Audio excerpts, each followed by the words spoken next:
Hello and welcome everybody back to Comedian MTG. My name is Ian. Today we are breaking down one of the brand new spoilers from Murders at Karlov Manor. We have one of the commanders from the commander deck. We have Duskana, the Rage Mother. Now this is a really interesting commander, and not only are we breaking this card down today, I'm going to show you how I would build it if I were building it as a cEDH deck. This card is really cool and really captured my attention as soon as I saw it built. It's kind of fun, it's flavorful, but also has a powerful ability that allows it to be an outlet for a number of different infinite flicker combos. So that part's pretty sick, and I feel like let's break it down today. While you're here on YouTube, make sure to hit that like button and that subscribe button as they help out the channel a ton. And thank you to Wizards of the Coast for sponsoring this video. If you're interested in supporting the channel, check out patreon.com/comedianmtg, and we'll be talking about cEDH coaching later in the video.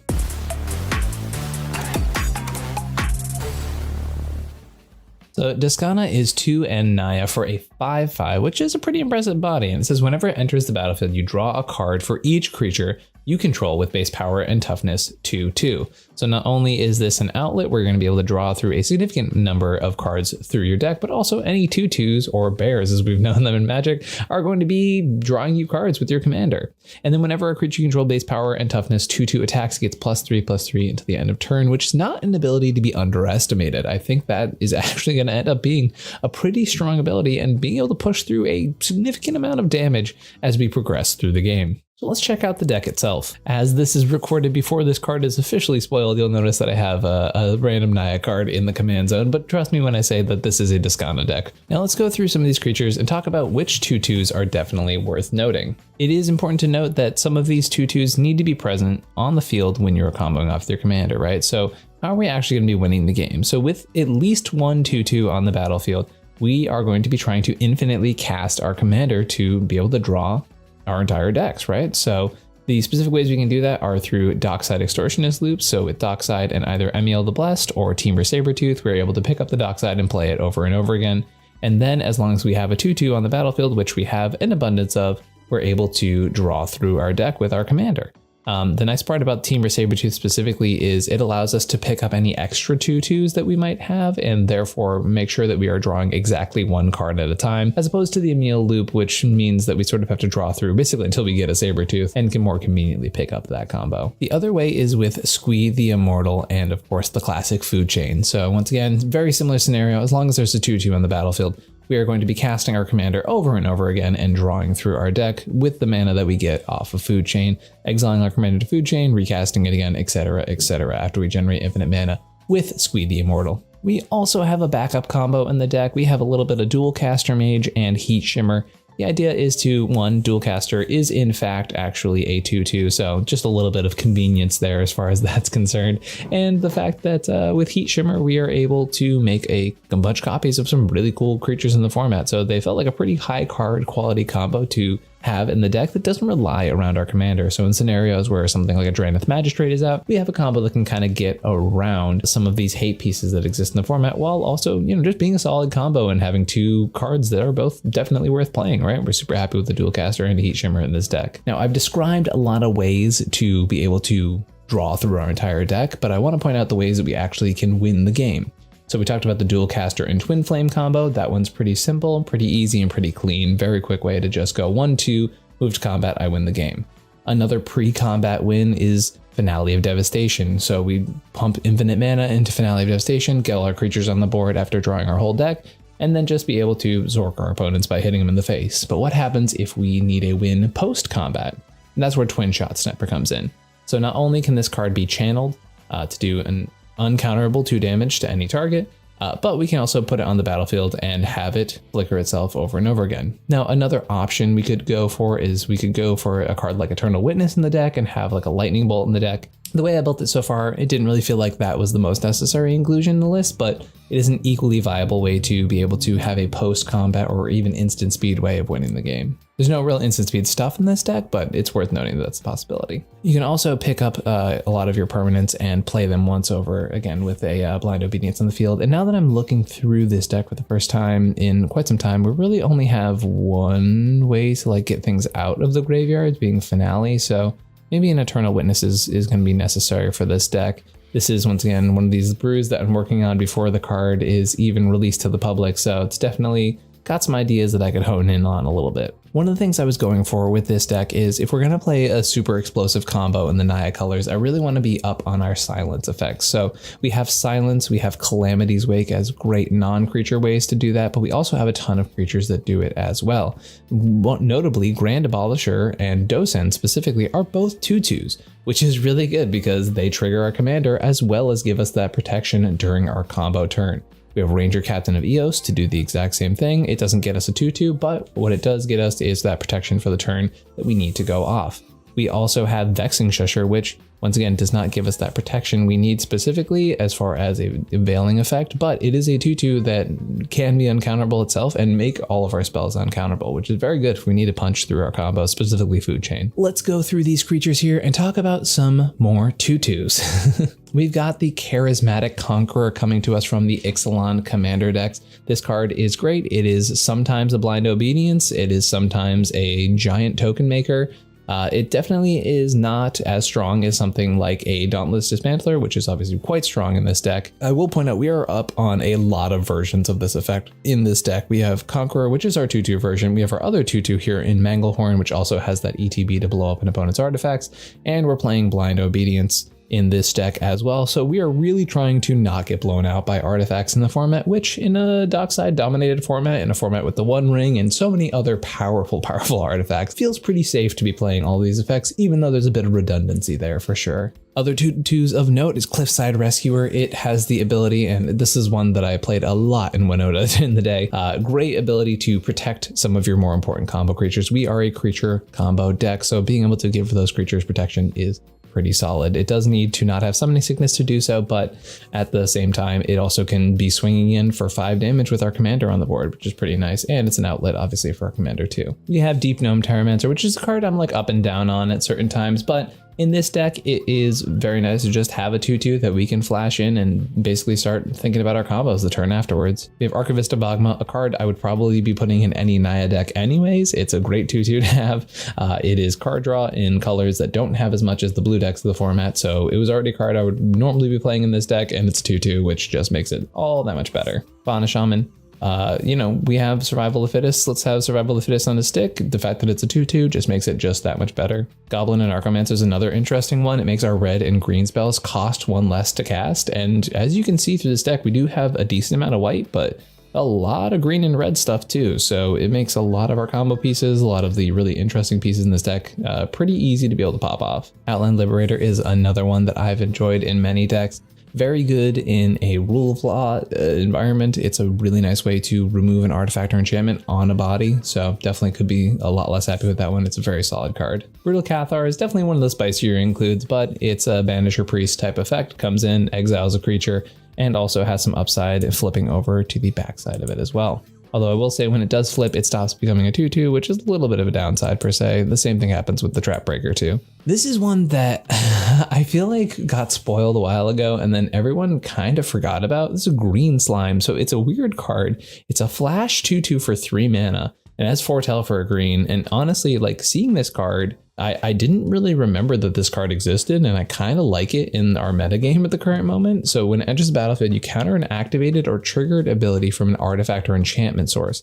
If a permanent's ability is countered this way, destroy that permanent. So no, it doesn't work on the One Ring, but it does work on Rhystic Study, Mystic Remora specifically, which is very, very good. It also can work on a Basalt Monolith, where you flash that in on Basalt Monolith's untap ability. You counter the untap and destroy the card. And in a world where Kinnan is very, very good, this card is pretty solid. So yeah, it doesn't hit a One Ring, but it actually hits a decent amount of good stuff in the format. So I thought this card was super unique, something I hadn't seen in a very, very long time, and fits perfectly in a deck like this one. Sanctum Prelate is one that I've loved since my Winota days. It sometimes can just so single-handedly take over a game. And despite us having a few 2-drop non-creatures, if you name 2 with this card, it's going to put in a lot of work. It's going to stop your opponent's Cyclonic Rifts, a lot of their win conditions like Underworld Breach, stuff like that. So it's a card I'm very, very happy with, and I'm really excited to see it in this deck. Skyclave Apparition is just an awesome removal piece. It's sorcery speed, yeah, but it's one. I mean, we have several cards that flicker our cards, right? So like getting multiple copies of Skyclave is not impossible to do, right? And then also, it's just a good flexible removal piece that can exile a One Ring, can exile a Rhystic Study, can exile your opponent's commanders. Like, I can keep going on and on and on. It's a very good card. Werefox Bodyguard, another one of our Flash Banisher Priest type effects. This one having Flash is pretty huge, and I really think it's quite powerful. Here in the sorceries, we have a bunch of tutors, just trying to get our combos online. We have the same thing up with the Battle of Invasion of Ikoria as well. We have Minsc and Boo here because it's probably one of the best card advantage pieces any green-red deck has available to it. Like, I'm even seeing people who are playing blue, black, red, green decks talking about including this card. So it's pretty solid, draws you a bunch of cards. Every other turn, it's a 4/4 swinging in and then 4 damage and drawing 4. It's pretty solid. I definitely could, the card could definitely be a lot worse, for sure. In the interaction suite, I try to have a plethora of interaction that can hit our opponents in different ways. We have Red Blast to stop those pesky blue spells, really good against Cyclonic Rifts. We have Angel's Grace in here as sort of this meta buster card right now. It's doing really well, and every time I hear people going, hey, has anyone been playing Angel's Grace lately? It's been doing better and better, and I've yet to hear someone say that that's not happening anymore. So for right now, Angel's Grace is in my good graces. It's a powerful card. It's able to stop some of the more potent win cons in the format, and it really is disruptive against cards like Final Fortune, which come up a pretty decent amount in the format. We have some creature removal in Path. We have Swap, which is obviously great for any low non-blue colored deck. We have some more creature tutors, all that stuff to get our game plan online. Some value artifacts. We have our own One Ring. We're not playing any Collector Oofs, any things like that. We are playing things that make our opponent's artifacts come in tap, but if ours don't, that's sick. Blind Obedience, we talked about earlier, powerful stacks piece, powerful outlet. Sylvan Library, I know Sylvan Library is one of those cards that people either love or they hate. I'm on team. I love Sylvan Library, especially in a deck like this one. Once again, we don't have blue. We don't have fantastic card advantage in the command zone. Now, our commander does draw cards, right? But it requires us to have a lot of 2-drops on the field and invest 5 mana into our commander. So it's not the easiest card advantage to get online, and it's definitely not repeatable card advantage as much as we would like it to be. So it's worth noting there. Yeah, we're trying to pioneer staple here with the Fable of the Mirror Breaker. It's a 2/2 Goblin Shaman is the thing that's made off of that. So I thought, hey, that's some pretty cool synergy. It also attacks and makes a treasure, right? Helps us ramp into our commander, helps us ramp into our win cons. It's a little bit of rummaging, right, on that second ability, and then it flips over, and guess what? The backside of this card is also a 2/2. So I was like, you know what? We gotta try this card. And the Reflections of Kiki is really good in a world of Dockside and a bunch of other ETBs that we've talked about throughout this episode already. Touch of Spirit Realm, Channel's Broken Ability. It's great to have here.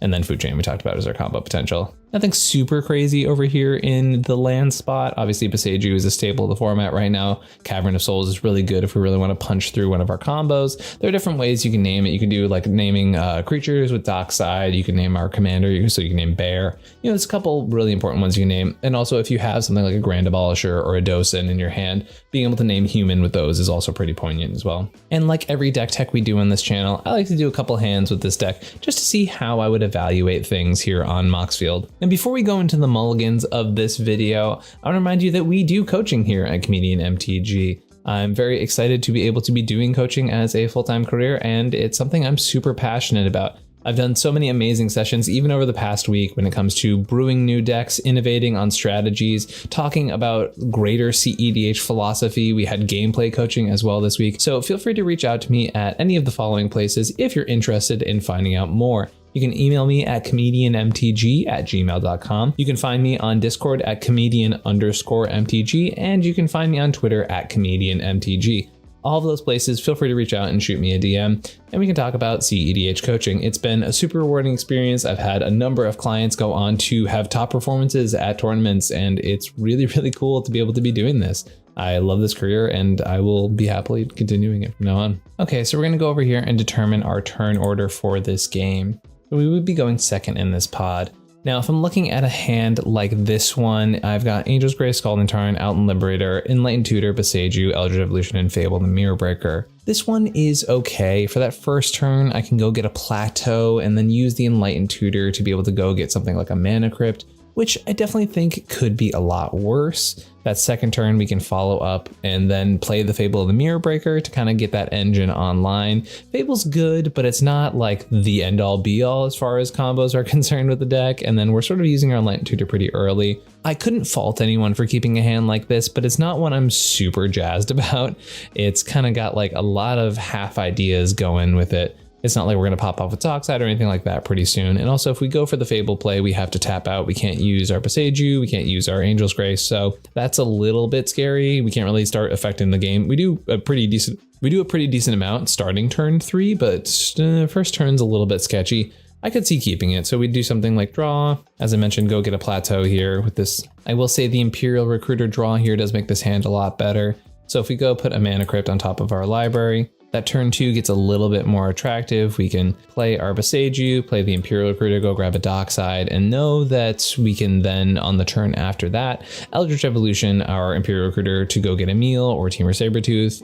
If we can know our combo can get through, then we have our Outland Liberator in hand, which is our 2/2 that we need to be able to combo off and play our commander. So this hand definitely gets there starting on turn 3, as long as Dockside makes 4, which is not bad at all. I think that's a pretty solid hand at that point, and I definitely think that's pretty decent to be able to get their turn 3 without, having to go for that value play here. Now, obviously, if we didn't draw the Imperial Critter, the hand's a lot worse, but definitely not like really bad. I think there's a lot of stuff that you can still do with this hand, and it has a little bit of an engine to it. As I mentioned, the fact that we can't have our interaction up is a little bit tougher than I would like it to be, but I think the upside of the hand is definitely there. We actually have another hand I wouldn't hate keeping here. We have 2 lands, an Esper Sentinel, Minskin Boo, Deflecting Swat, Skyclave, and Imperial. Now it's a little 3 and 4 heavy, I will say. We can't use our Deflecting Swat for quite a long time, but I don't really ever complain about leading with an Esper Sentinel. I guess we should get our turn order here. We are going 4th, so that does make the hand a little bit worse because it's a slower hand and we're in 4th spot. As I mentioned, I don't hate an Esper Sentinel start, but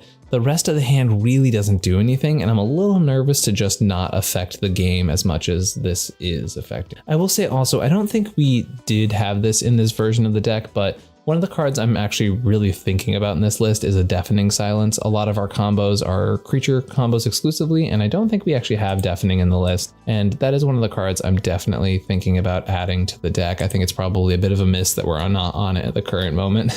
And because, our combo really doesn't even need to cast more than one thing per turn, right? So we can definitely play through Deafening Silence pretty aggressively, and I definitely want to figure out a cut for this card in a little bit, but for right now, we're going to put it in the sideboard. All right, this hand is relying on Exotic Orchard to even see play, and even then, 1 land and a Mana Vault is not really something I'm excited about if I'm going in 3rd position, so I think I'm going to mulligan this one away.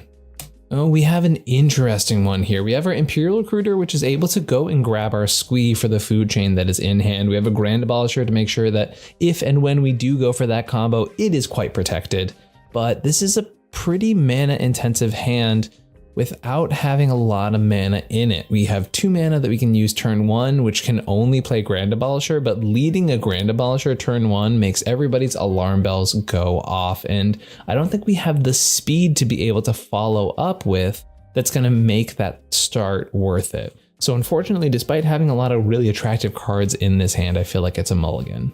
All right, our next hand here is unfortunately a bit of a stinker too. We have a Jewel Lotus, Cavern, Temur Sabertooth, Path, and more fetches. I don't really think it's doing too much. And yeah, unfortunately, our commander doesn't draw a card off of itself either. We have no 2/2s in hand, so I think we got to ship it away.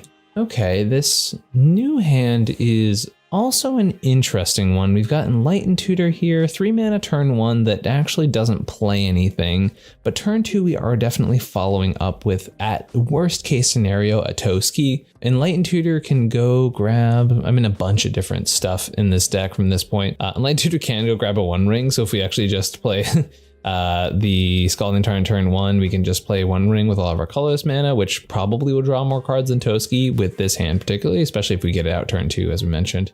That's not too bad. It's definitely a quirky hand, but I think it's worth keeping just because we have tutors, we have fast mana, we have Kutzil for when we're trying to combo off later. So I think there could be a lot worse things happening in this hand. I'm actually kind of surprised at how easy these mulligans are. I don't think we're like the pickiest with mulligans in this deck. I think there are definitely ways to build this deck where you have to be like a little bit more aggressive with these mulls, but I think the whole point is to be like a mid-range creature deck. I will say we're not really affecting the board a ton. We're being a little parasitic with these mulligans. We're not really like playing a bunch of stacks pieces and slowing our opponents down. It's much more of like, how do I get my card draw? How do I get my tutors online to get my things going? You may have just heard my kitten there also. Oh my goodness, hello. Miri would like to say hi to YouTube. Oh. All right, we have our new hand here, and it's a pretty interesting one. So there's a lot going here. We have our Dockside in hand. We have Imperial Recruiter to follow up and go grab some stuff off of Dockside. We have Squee in hand, so we can actually go tutor up Food Chain. So easily I could see turn 2 just being like Dockside, cast Gamble. And as long as we don't pitch the Food Chain, we have Food Chain to be able to play and exile Dockside. And even if Squee goes to the yard, Squee can be cast from the graveyard. So that part's pretty cool indeed. One thing I am noticing with this hand, now that I bring it up, is that we don't have a 2-drop, but if we do make infinite creature mana and we don't throw away the Imperial Recruiter, we can always Imperial Recruiter and go grab a 2-drop. And that's also assuming we aren't grabbing a 2-drop in these first couple of draws. Now, whether you wait till after you play Dockside to play the Gamble is actually a really good question.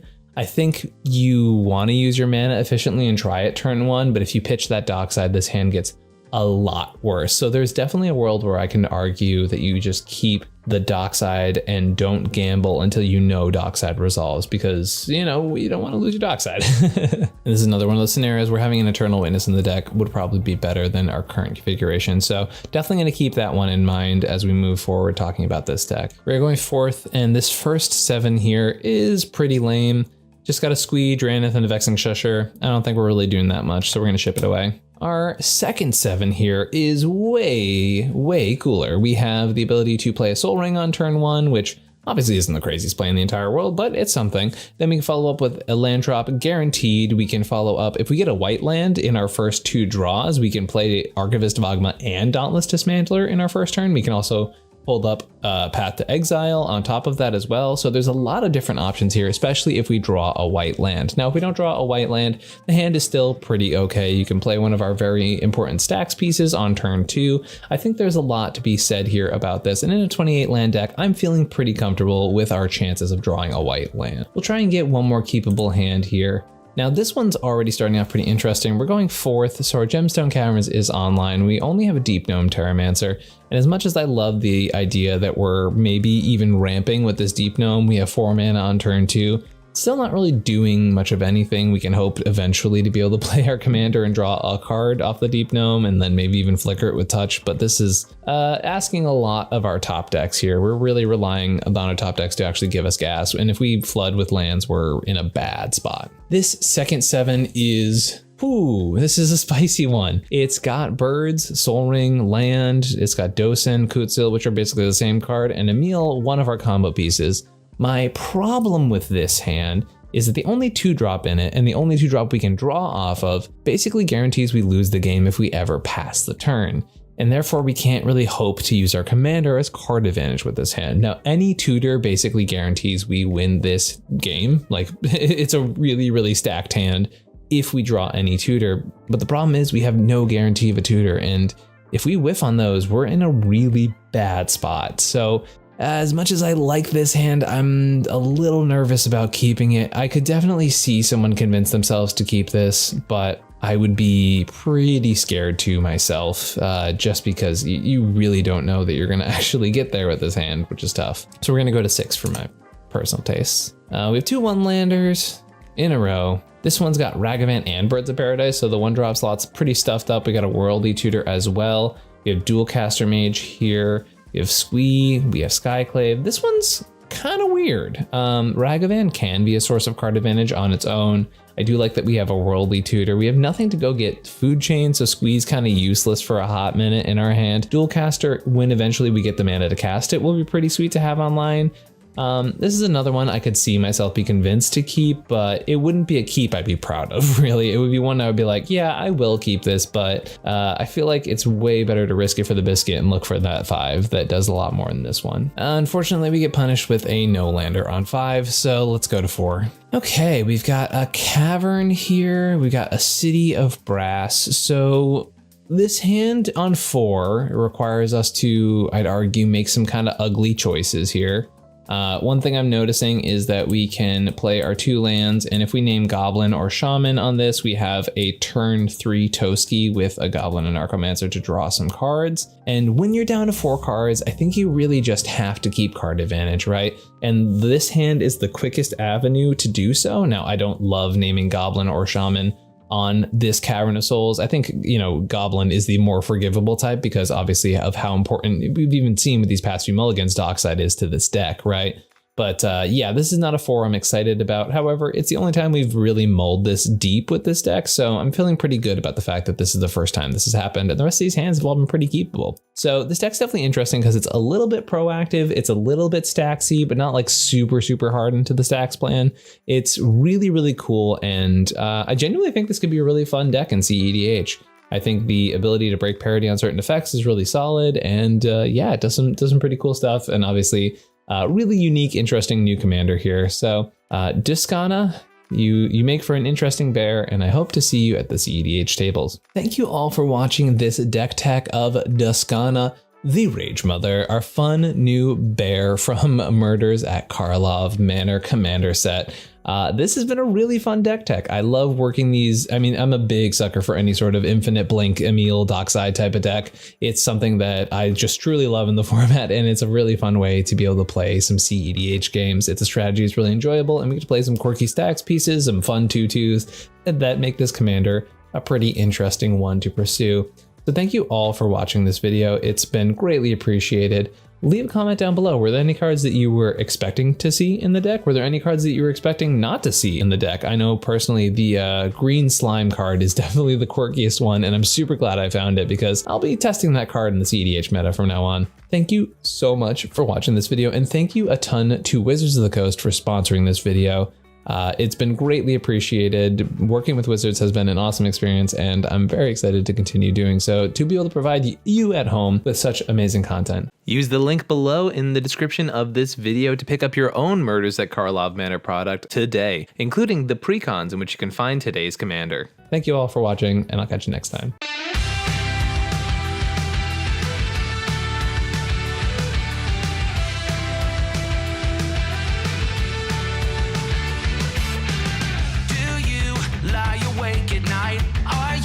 Afraid to turn out the lights? Is there something you're scared of? What's there out in the dark? Make sure to keep all your windows locked. Do you surrender? You try to stay awake. These walls you can't escape. Here's one for the lonely hearts, for the ones that fear the dark. You better run out of here. You can't look the other way. Here's one for the broken road.